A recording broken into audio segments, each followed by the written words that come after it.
ధర్మ సమాజ్ పార్టీ ఒక press note release చేసింది. ఈ ప్రెస్ నోట్ ఏంది అంటే వర్గీకరణ పైన ముఖ్యమంత్రి రేవంత్ రెడ్డికి బహిరంగ లేఖ. ప్రభుత్వం చేసిన ఎస్సీ రిజర్వేషన్స్ వర్గీకరణను యథాస్థితిగా అమలు చేయండి, మార్చొద్దు అంటున్నారు వీళ్ళు. యాజ్ ఇట్ ఈజ్గా మీరు ఏదైతే 3 గ్రూపులుగా group A, group B, group C, group A 1%, group B 9%, group C 5% ఎట్లాగైతే మీరు షమీమ్ అఖ్తర్ నివేదిక ఆధారంగా వర్గీకరణ చేయాలి అని వర్గీకరణకి ఒక రిపోర్ట్ షమీమ్ అఖ్తర్ కమిషన్ ఇచ్చిందో ఆ కమిషన్ నివేదికని యాజ్ ఇట్ ఈజ్గా చట్ట రూపంలోకి తీసుకురండి అని వాళ్ళు చెప్తున్నారు. ఎందుకంటే కొన్ని కులాలని మార్చాలి అని కొంతమంది అభ్యంతరం వ్యక్తం చేస్తున్నారు. ముఖ్యంగా మందకృష్ణ మాదిక్ గారు కొన్ని కులాలకు అన్యాయం జరిగింది, ఎస్సీసీలో ఉన్న వాళ్ళని ఎస్సీ అంటే ఇప్పుడు ఏ గ్రూప్లోకి తీసుకొచ్చారు, నేతకాణులకు అన్యాయం చేశారని ఆయన మళ్ళీ ఇంకో పోరాటాన్ని స్టార్ట్ చేసిండు. వీళ్ళు ఏమంటున్నారంటే అస్సలు మార్చడానికి వీలు లేదు, 99% కరెక్ట్గా ఉన్నది, సరే మేము 10% ఉండాలి మాదిగలకి, ఆ 1% మేము కోల్పోయినాం, అయినా సరే ఇప్పుడు మన ముందున్న లక్ష్యం వేరేది, రాజ్యాధికార లక్ష్యం, కాబట్టి ఆ దిశగా మనం ప్రయత్నం చేయాలి అని వీళ్ళు అంటున్నారు. ప్రభుత్వం చేసిన ఎస్సీ రిజర్వేషన్స్ వర్గీకరణను యథాస్థితిగా అమలు చేయండి, మార్చొద్దు. ఎస్సీ రిజర్వేషన్ల వర్గీకరణకై ప్రభుత్వం నియమించిన జస్టిస్ షమీమ్ అఖ్తర్ ఏకసభ్య కమిషన్ అధ్యయనం చేసి ఇచ్చిన రిపోర్ట్ ప్రకారం 15% ఎస్సీ రిజర్వేషన్ల వర్గీకరణ ప్రక్రియ ఈ కింది విధంగా జరగాలని ప్రభుత్వానికి నివేదించింది. దీన్ని సంపూర్ణంగా సమర్థిస్తున్నాం.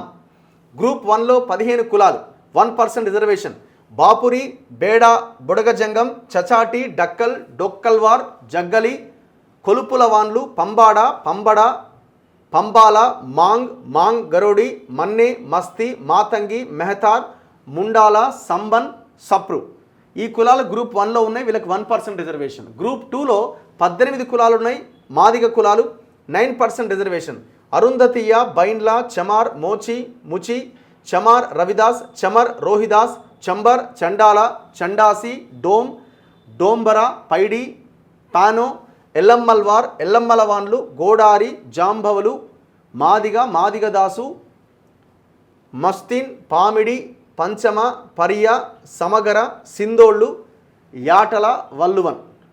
సో ఇట్లా ఈ కులాలన్నీ గ్రూప్ 2లో ఉన్నాయి, వీళ్ళకి 9%. గ్రూప్ 3లో 26 కులాలు ఉన్నాయి, 4%. ఆది ఆంధ్ర, ఆది ద్రవిడ, అనాముక్, ఆర్యమాల, అర్వమాల, బారికి, బ్యాగరి, చలవాడి, డోర్, ఘాసి, హడ్డి, చాచండి, గోసంగి, హోలయ దాసరి, మాదాసి కురువ, మహర్, మాల అయ్యవార్, మాలదాసరి, మాలదాసు, మాల హన్నాయ్, మాల జంగం, మాల మస్తి, మాల సాలే, నేతకాని, మాల సన్యాసి, మిత అయ్యల్వార్, పాకి మూటి, తోటి, రెల్లి ఇవన్నీ గ్రూప్ సిలో ఉన్నాయి. వీళ్ళకి 5%, ఇది 5 కదా, ఇది వీళ్ళకి 5%. ఎస్సీ రిజర్వేషన్ల వర్గీకరణపై ప్రభుత్వం నియమించిన జస్టిస్ షమీమ్ అఖ్తర్ ఏకసభ్య కమిషన్ అధ్యయనం చేసి ఇచ్చిన రిపోర్ట్ ప్రకారం 15% ఎస్సీ రిజర్వేషన్ల వర్గీకరణ ప్రక్రియ పై విధంగా జరగాలని ప్రభుత్వం ముందు నివేదించింది. ఈ రిపోర్ట్ ప్రకారం యథావిధిగా దీన్ని అమలు చేయాలి. ఇది శాస్త్రీయంగా, న్యాయంగా, తర్కబద్ధంగా, రాజ్యాంగ స్ఫూర్తిగా, మానవీయ కోణంలో ఉందని భావిస్తున్నాం. మొత్తంగా ఈ రిపోర్ట్లో సూక్ష్మంగా చిన్న లోటుపాట్లు తప్ప 99% ఇది న్యాయోచితంగా ఉన్నది. కొన్ని రాజకీయ కారణాలతో దీన్ని మళ్ళీ మార్చడం, ఆ గ్రూప్లో ఉన్నవారిని ఈ గ్రూప్లో ఉన్నవారిని ఆ గ్రూప్లో మార్చడం, శాతాలు మార్చడాలు ఇవన్నీ మొదలు పెడితే మళ్ళీ సమస్య మొత్తం పునరావృతమై సమస్య మరింత జటిలమయ్యే ప్రమాదం ఉంది. ఓ పక్క దీనిపైన కోర్టుకు పోయే కుట్రలు కూడా మొదలు కాబోతున్నాయి. ఎందుకంటే అసలే ఇది పార్లమెంట్ చేసిన చట్టం కాదు కాబట్టి. కావున దీన్ని యథాతథంగా అమలు చేయాలని ప్రభుత్వానికి విజ్ఞప్తి చేస్తున్నాం. ఒకవేళ దీన్ని మీరు మార్చే ప్రయత్నం చేస్తే మా నుండి తీవ్ర నిరసన ఉద్యమం మొదలవుతుందని హెచ్చరిస్తున్నామని కూడా వాళ్ళు స్టేట్మెంట్ ఇస్తున్నారు. నోటు: మాదిగల జనాభాకు తగ్గట్టు 10% రిజర్వేషన్లు రావాల్సిందే, కానీ మాదిగలమే ఒక మెట్టు దిగి పెద్ద మనసు చేసుకుని భవిష్యత్తులో మాదిగలు కలిసి రాజ్యం కోసం యుద్ధం చేసే పెద్ద బాధ్యత ఉంది కాబట్టి మాదిగలు 9% రిజర్వేషన్లతో సరిపెట్టుకుందాం. డాక్టర్ విశారదన్ మహారాజ్, ధర్మ సమాజ్ పార్టీ రాష్ట్ర అధ్యక్షులు.